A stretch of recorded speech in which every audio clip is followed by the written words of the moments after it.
Queridos amigos, sejam bem-vindos ao canal Videira Espírita. Meu nome é Cristina Brito e este é o programa Projeto 15 Minutos, o Evangelho segundo o Espiritismo.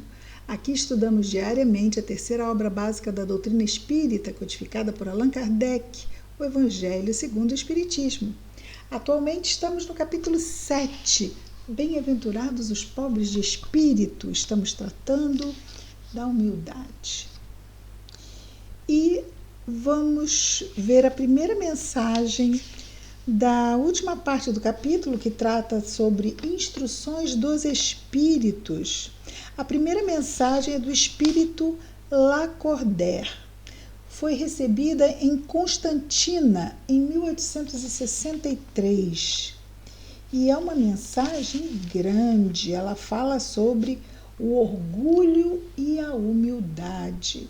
Nos diz então o espírito Lacordaire: que a paz do Senhor seja convosco, meus caros amigos.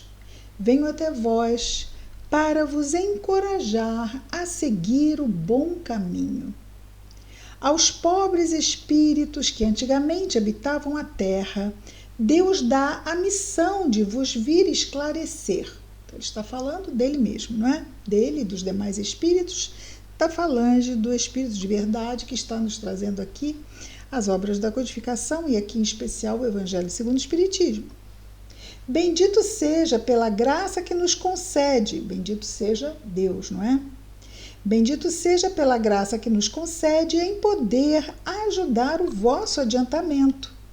Que o Espírito Santo me ilumine e me ajude a tornar minha palavra compreensível e que me conceda pô-la ao alcance de todos, ou seja, que ele possa se fazer entendido através da sua palavra, para nos ajudar.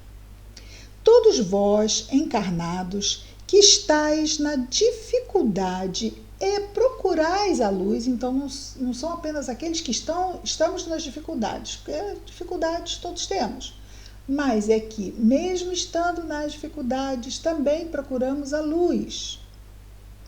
Então, todos vós encarnados que estáis na dificuldade e procurais a luz, que a vontade de Deus me ajude a fazê-la brilhar aos vossos olhos. Fazer brilhar a luz, né? A luz é sempre a verdade, não é? Continua então o espírito Lacordaire. A humildade é uma virtude bem esquecida entre vós. Os grandes exemplos que vos foram dados são bem pouco seguidos, e, todavia, sem a humildade, podeis ser caridosos para com o vosso próximo? Sem a humildade, podemos ser caridosos com o nosso próximo? Pergunta. Oh, não. Porque esse sentimento nivela os homens. Diz-lhes que são irmãos. Então, daí, essa aproximação se dá pelo natural sentimento de fraternidade, que é o amor entre irmãos, que nos iguala a todos. Mas os orgulhosos não terão essa condição de ter esse sentimento de igualdade, não é? Já que se acham especiais acima dos outros. Diz-lhes que são irmãos, que devem se entreajudarem, e os conduz ao bem. Sem a humildade, vós adornais de virtudes que não tendes. Então, sem a humildade, estaremos só usando a fachada de humildade, né? E diz adereços, como se fossem,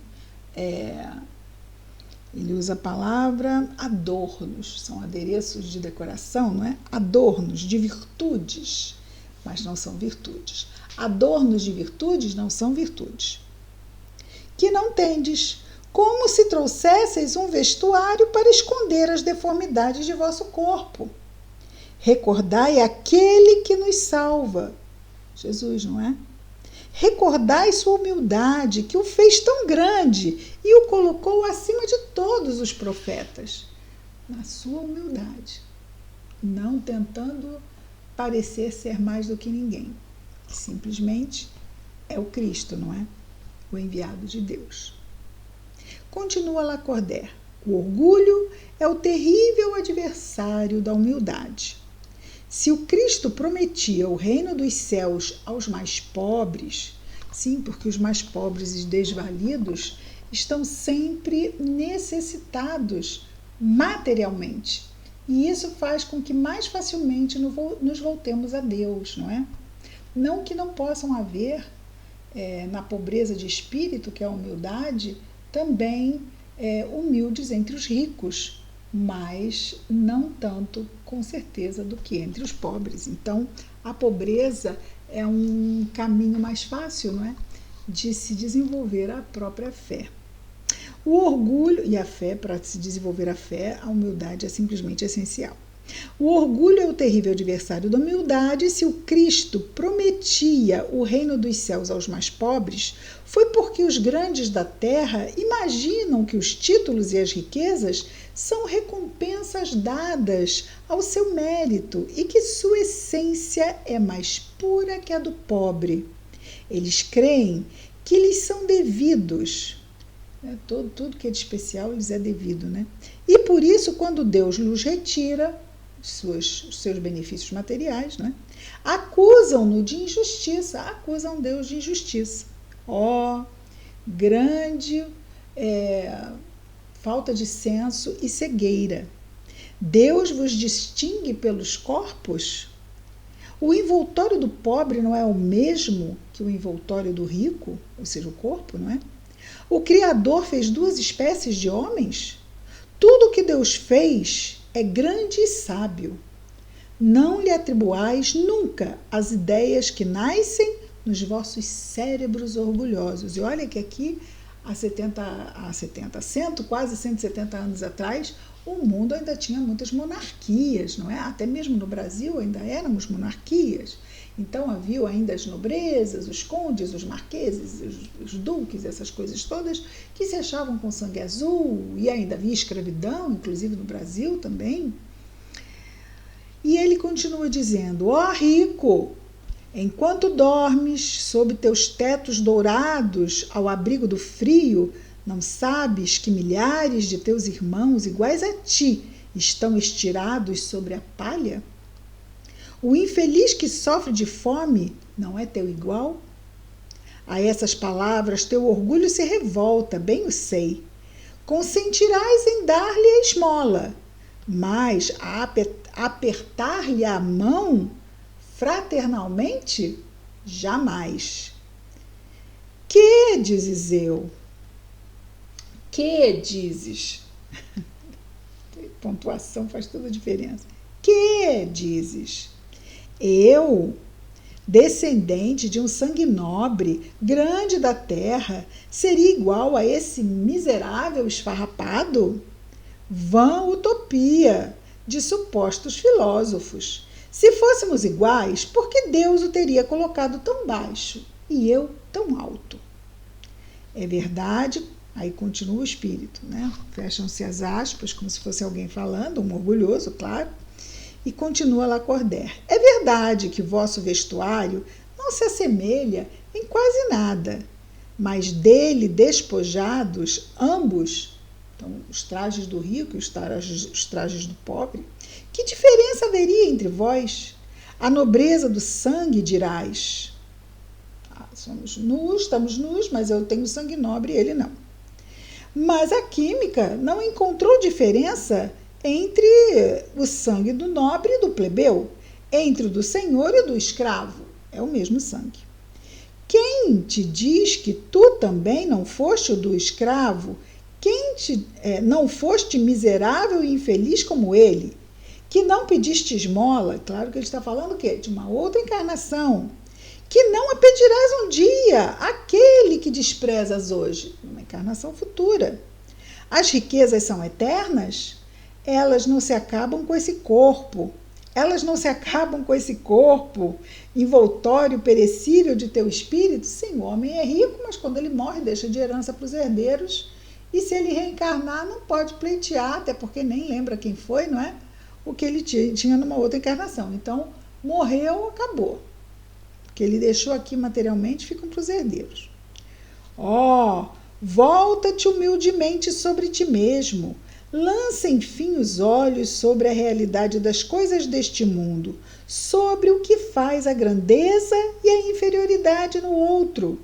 Lembra que a morte não te poupará mais que a um outro, que os títulos não te preservarão da morte, que ela pode te atingir amanhã, hoje, numa hora.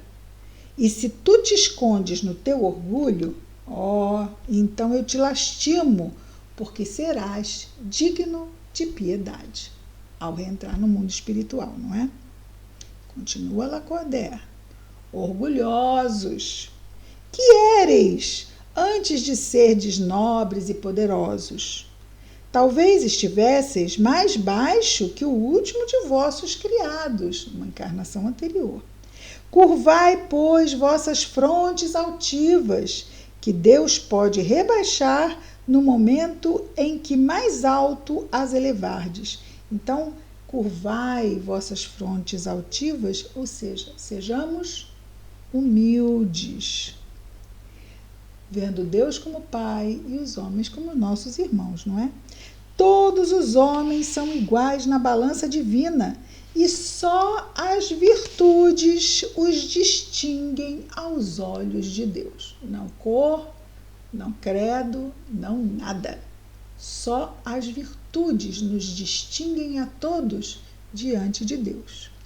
Todos os espíritos são de uma mesma essência e todos os corpos são modelados de igual massa. Vossos títulos e vossos nomes não os mudam em nada, nem o espírito, nem o corpo. Ficam no túmulo, no caso, o corpo. E não são eles que dão a felicidade prometida aos eleitos. Não, com certeza. Não são os títulos nem o corpo, não é? A caridade e a humildade são seus títulos de nobreza. Então, a caridade e a humildade são os títulos de nobreza do espírito imortal. E antes ele já tinha dito que as virtudes são o que nos distingue diante dos olhos de Deus, não é? Está aí, ele destacando a caridade e a humildade. Continua ele, pobre criatura. Agora ele vai falar direto, primeiro, para uma criatura sofrida na terra. Pobre criatura, és mãe, teus filhos sofrem, têm frio e fome, vais curvada sob o peso de tua cruz, humilhar-te para lhes conseguir um pedaço de pão. Eu me inclino diante de ti, quanto és nobremente santa e grande aos meus olhos. Espera e ora. A felicidade ainda não é desse mundo. Aos pobres e oprimidos que nele confiam, Deus dá o reino dos céus. Aos pobres e oprimidos que nele confiam, nele, Deus. Os pobres e oprimidos que confiam em Deus, ele dá o reino dos céus. Bom, nesse mundo, não é desse mundo, o outro mundo, né? Então, confiamos em Deus e confiamos que haverá esse outro mundo também, que Deus nos provê e que lá receberemos, como bem nos diz a bem-aventurança, e principalmente essa destacada no capítulo 7, que fala dos pobres de espírito, dos humildes, não é? Que bem-aventurados os pobres de espírito, porque deles é o reino dos céus. É bem o que diz aqui o versículo 3 do capítulo 5 de Mateus. Continua Lacordaire. E tu, jovem donzela, pobre criança devotada ao trabalho, às privações, por que esses tristes pensamentos? Por que chorar? Que teu olhar se eleve, piedoso e sereno até Deus. Aos passarinhos ele dá alimento. Tem confiança e ele não te abandonará. O ruído das festas, dos prazeres do mundo, fazem teu coração bater. Gostarias também de ornar tua cabeça de flores e misturar-te aos felizes da terra. Disseste que poderias, como essas mulheres que vês passar, extravagantes e risonhas, ser rica também. Oh, cala-te, criança! Se soubesses quantas lágrimas e dores sem nome estão escondidas sob esses vestidos bordados, quantos soluços abafados sob o ruído dessa orquestra alegre, preferirias teu humilde retiro e tua pobreza. Permanece pura aos olhos de Deus.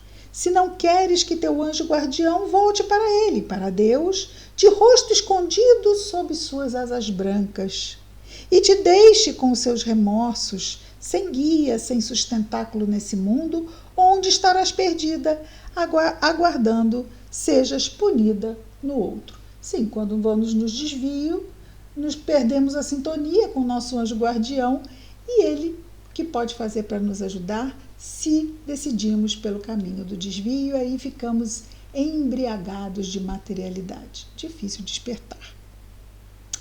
É isso, queridos amigos. Amanhã continuamos com a mensagem de Lacordaire, que, como disse, é grande. Nesse nosso capítulo 7, projeto 15 minutos, o Evangelho segundo o Espiritismo. Muita paz a todos.